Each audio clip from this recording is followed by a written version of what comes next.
नमस्कार मित्रांनो, महाराष्ट्राच्या विशेषतः मराठवाड्याच्या भविष्याशी जोडलेल्या एका महत्त्वपूर्ण विषयावर आज आपण बोलणार आहोत। मराठवाडा म्हटलं की डोळ्यासमोर येतात सुकलेले तलाव आणि पाण्याची भीषण टंचाई। पाण्याच्या प्रत्येक थेंबासाठी इथे वर्षानुवर्षे संघर्ष चालला आहे। याच संघर्षामध्ये आशेचा मोठा आधार बनून उभे राहिले आहे ते म्हणजे पूर्णा धरण, जे परभणी जिल्ह्याच्या हद्दीमध्ये आहे। पूर्णा धरण हे लाखो मराठवाड्याच्या जनतेच्या आशा, स्वप्ने आणि जगण्याची जिद्द आहे। आज आपण या धरणाचा इतिहास, रचना आणि सिंचनाचे चमत्कार आणि अर्थव्यवस्थेवर झालेल्या परिणामांचा प्रवास करणार आहोत। चला तर मग सुरू करूया पूर्णा धरणाचा अविस्मरणीय प्रवासाला।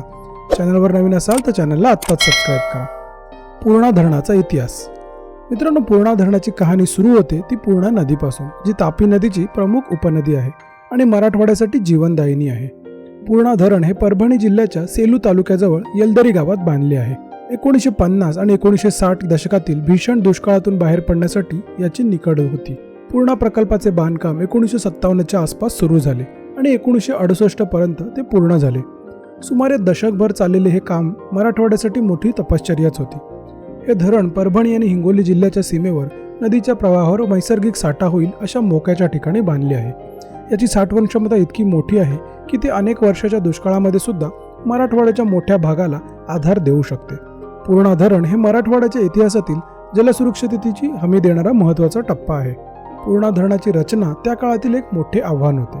हे धरण मुख्यत्वे माती आणि दगड वापरून बांधले गेले आहे, म्हणजेच हा अर्थफिल डॅम आहे जो भूकंप किंवा नैसर्गिक आपत्तीला तोंड देण्यासाठी सक्षम आहे। धरणाच्या मध्यभागी पाण्याचा दाब सहन करणारी आणि गळती थांबवणारी मजबूत कॉन्क्रीटची भिंत असते। या धरणाचे महत्त्वाचे अंग म्हणजे त्याचे स्पिलवे।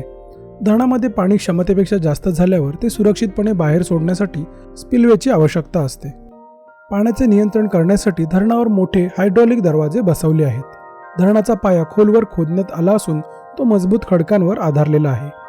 50 वर्षापेक्षा जास्त काळ झाला तरी पूर्णा धरणाची रचना आजही मजबूत आहे। मित्रांनो, मराठवाड्याची जमीन सुपीक असून सुद्धा पाण्याची उपलब्धता इथे नेहमीच मोठी समस्या राहिली आहे। याचं मुख्य कारण म्हणजे पावसाची अनियमितता आणि भूभाग बेसाल्ट खडकांनी भरलेला असून त्याची भूजल पातळी लवकर खाली जाते।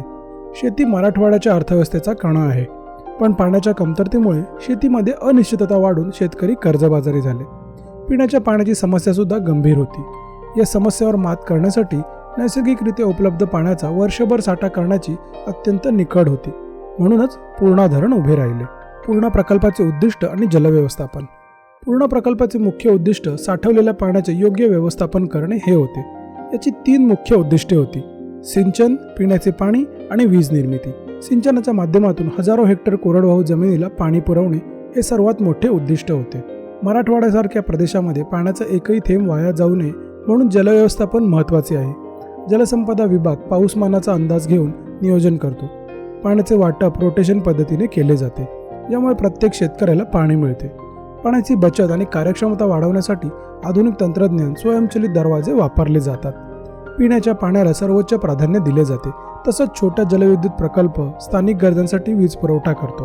थोडक्यात पूर्णा प्रकल्प एक एकात्मिक जलव्यवस्थापन मॉडेल आहे। पूर्णा धरणाचे पाणी शेतकऱ्यांपर्यंत पोहोचवण्यासाठी कालव्याचे एक अत्यंत विस्तृत जाळे तयार करण्यात आले आहे। यालाच सिंचन योजना म्हणतात।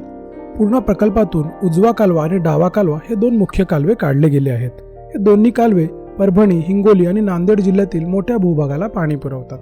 पूर्णा धरणाच्या सिंचन पाण्याने मराठवाड्याच्या शेतीमध्ये मोठी क्रांती घडवून आणली। शेतकरी आता वर्षभरात खरीप, रब्बी आणि उन्हाळी अशी 3 पिके घेण्यास सक्षम झाले आहेत, ज्यामुळे उत्पादनामध्ये वाढ झाली। पूर्वी कोरडवाहू पिके घेतली जात होती, पण आता ऊस, केळी, गहू, हरभरा यांसारखी नगदी पिके मोठ्या प्रमाणावर घेतली जात आहेत। पाण्याची सोय झाल्यामुळे अनेक शेतकऱ्यांनी फळबागा लावल्या आहेत, ज्यामुळे त्याचे उत्पन्न दीर्घकाळ आणि शाश्वत झाले आहे। धरणाचे पाणी अधिक कार्यक्षमतेने वापरण्यासाठी शेतकऱ्यांनी ड्रिप इरिगेशन आणि तुषार सिंचन यांसारख्या आधुनिक पद्धतीचा अवलंब करायला सुरुवात केली आहे। पूर्णा धरणाने कोरडवाहू शेतीचे रूपांतर बागायत शेतीमध्ये केले आहे।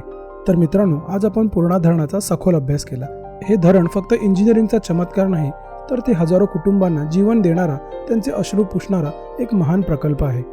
पूर्णा धरण हे मराठवाड्याच्या विकासाचा आणि समृद्धीचा पाया आहे। या धरणाने फक्त शेतीला पाणी दिले नाही, तर ते पिण्याच्या पाण्याचे मुख्य स्रोत बनले, रोजगार दिला आणि सामाजिक जीवनामध्ये उत्साह निर्माण केला। हा इकडच्या लोकांच्या जिद्दीचा आणि सामूहिक प्रयत्नांचा विजय आहे। हा व्हिडिओ तुम्हाला कसा वाटला कमेंटमध्ये नक्की सांगा। अशाच आणखी व्हिडिओसाठी व्हिडिओला लाईक करा आणि चॅनलला सबस्क्राईब करा।